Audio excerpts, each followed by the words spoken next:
Chapitre 15.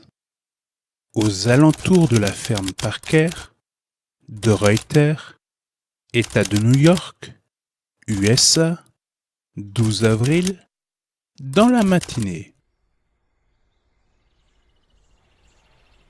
Karine et Vincent sont à présent aux abords de la ferme. Un petit sentier en terre se dessine devant eux, traversant un bois en direction du sommet de la colline à laquelle la ferme est adossée. Bien qu'ayant pris sa canne blanche avec elle, la jeune femme préfère se laisser guider par Vincent, laissant celle qu'elle appelle Blanchette sagement pliée dans son sac. Il y a personne ? Non, il n'y a absolument personne. Pourquoi ? Depuis que je suis comme ça, aveugle, quoi. J'ai peur. J'ai peur de la foule. J'ai peur que quelqu'un qui m'a connue avant ne puisse me voir comme je suis devenue. Tu n'as pas à avoir honte d'être aveugle. Je sais, je ne devrais pas. Mais non, rien. La gêne de la jeune femme est évidente. Vincent lui pose la main sur l'épaule pour la rassurer. Tu me laisserais découvrir ton visage ? Une expression de tendresse gagne le visage du jeune homme. Oui, hésitante, Karine lève ses bras et, après un ultime mouvement de recul, ose approcher ses doigts en direction de l'épiderme du jeune homme. Vincent, tu es sûr ? En guise de réponse, il lui prend la main droite et la guide doucement en direction de son visage. La jeune femme, rassurée, ferme les yeux pour savourer. Lentement, ses doigts graciles explorent les moindres détails du faciès de son nouvel ami. Explorant précautionneusement chaque centimètre de peau, une peau à la texture agréable, quelques poils de barbe qui piquent, des paupières à présent closes, le cheveu soigné et des lèvres. Ces lèvres que j'aimerais sentir contre ma peau. Délicatement, les doigts de la jeune aveugle explorent les courbes de ce visage tout en douceur. À mesure qu'elle découvre Vincent, son expression se fait radieuse, comme si sous ses doigts se dessinait l'image de l'homme qu'elle a toujours voulu avoir à ses côtés. Vincent. Ce dernier ne sait quoi répondre, ou plutôt, il n'ose pas. Qu'est-ce que ta présence me fait du bien ? La jeune femme poursuit son exploration méticuleuse, passant au cou et aux épaules. À son tour, Vincent ferme les yeux pour mieux apprécier. Ta douceur, ta candeur, tout ce qui fait que tu es toi. J'ai connu quelques filles dans ma vie, mais aucune qui m'ait autant ému, autant touché, autant happé que toi. Lentement, elle retire sa main et ouvre à nouveau ses yeux. Une discrète larme semble poindre du côté de son œil droit. Vincent tire un mouchoir de sa poche et lui pose délicatement entre ses doigts, façon de lui dire qu'il l'a vu et qu'il a compris. La jeune femme essuie sa larme, presque penaude. Vincent la regarde s'exécuter, littéralement sous le charme de cette fille singulière mais si touchante. Elle souffle un bon coup, semblant reprendre ses esprits.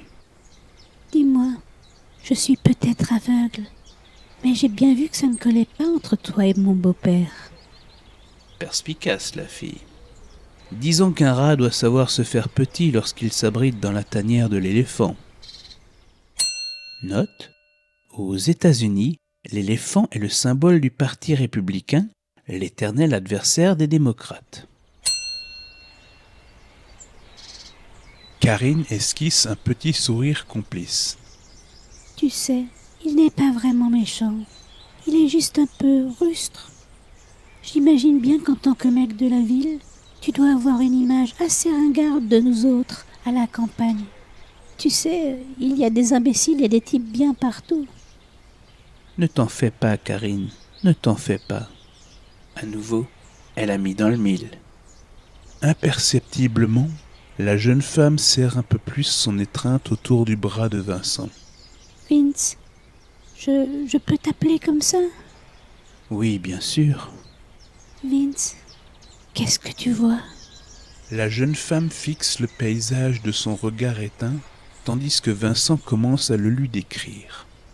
Il y a des collines, un sapin planté là dans le pré, puis le petit chemin. Enfin, au fond, on voit le village. Il a l'air calme vu d'ici. Et est-ce que ça te paraît beau? C'est magnifique. Karine dégaine alors son smartphone de la poche de son jean. C'est le téléphone aux couleurs les plus flashy que Vincent n'ait jamais vu. Karine tend l'engin à Vincent, lui laissant découvrir une inscription en braille, gravée à même la coque. Y a marqué quoi? Mon nom. Sinon, dis-moi, tu peux m'orienter vers le sapin? Vincent s'exécute. C'est alors que l'incroyable se produit. Karine tend son portable à bout de bras et lance une application de photographie. D'un doigt délicat, elle effleure le centre de l'écran. Aussitôt, une voix de synthèse sort de l'appareil. Arbre, conifère.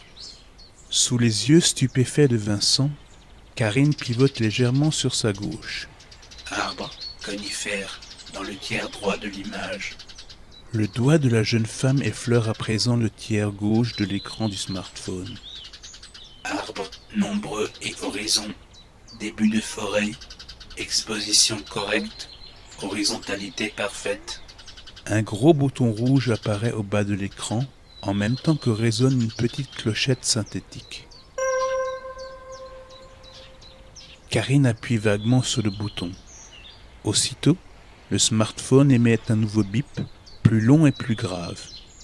Clic-clac, c'est dans la boîte. La jeune femme se tourne vers Vincent et lui tend son smartphone afin de lui montrer le résultat. Faut toujours mettre un élément fort au tiers de l'image pour une composition harmonieuse. C'est l'une des bases de la photographie. Alors, ça donne quoi? Vincent n'en croit pas ses yeux. Le résultat est plutôt réussi. Une vraie carte postale. Lui-même avait souvent moins de succès quand il prenait des photos. Je n'avais jamais vu ça. Une photographe non-voyante. Grâce à cette application spécialement faite pour nous, on peut se débrouiller. Il avait déjà vu un reportage sur une jeune Française, passionnée de coiffure, devenue aveugle dans un accident de la route. Elle avait réussi à monter son salon et à reprendre son travail malgré son handicap. Note: véridique, ça s'est passé dans le Pas-de-Calais. Mais une aveugle photographe, ça, c'est une première. Je dois te paraître lourde, je sais, mais ce smartphone, c'est tout ce qui me raccroche à la vie. C'est là que j'ai mis toutes mes images, c'est là que j'ai mis toutes les couleurs, c'est là que sont toutes les photos que j'ai prises avant de devenir comme ça. Et c'est là aussi que sont toutes les photos que j'ai prises depuis. Même si je ne les verrai sans doute jamais, je me dis que, qui sait, un jour... La jeune femme tend son portable à Vincent. Son regard parcourt les centaines de clichés contenus dans l'appareil.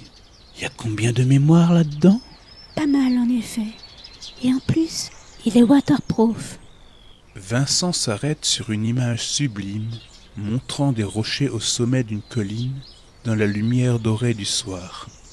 Au premier plan, des graminées et autres herbes folles dessinent comme des volutes, tandis que dans le ciel, un fin nuage filtre les rayons du soleil, comme dans les images bibliques.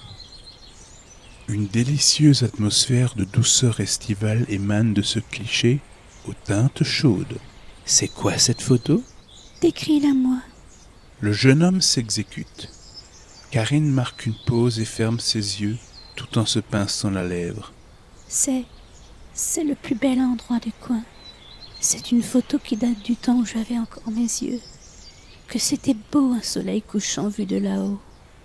L'amertume envahit sa petite voix. C'est où? Ce n'est pas loin d'ici, à environ un demi-mile, le long du sentier. Elle indique au jugé le chemin qui serpente à travers la forêt derrière la ferme. Je n'y suis jamais retournée depuis que... La jeune femme se met à trembler. Vincent comprend. Elle est sur le point de craquer. À nouveau, il la serre affectueusement contre lui. Tu m'y guiderais? Vincent n'a pas le temps de répondre qu'un cri monte de la ferme. C'est Dylan. Vincent lâche aussitôt la jeune femme et se retourne. Derrière lui, le jeune homme lui fait signe en panique. « Venez voir ça, c'est énorme !»